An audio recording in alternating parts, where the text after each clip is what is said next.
这个滋养液，我们有3款的滋养液，就明亮、白金、草本。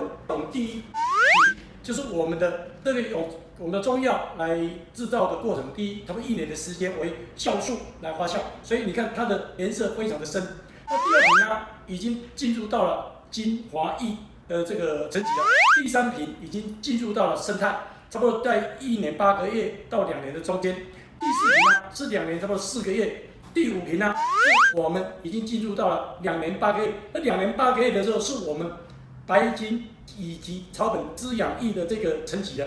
那第6瓶呢，是我们明亮滋养液的这种颜色，你看清澈如水。我们呢是由2瓶的草本或者白金才能制造成为1瓶的明亮滋养液。爱用我们产品的爱用使用者，所以来与大家来分享，让各位来知道我们的产品的特色。谢谢各位。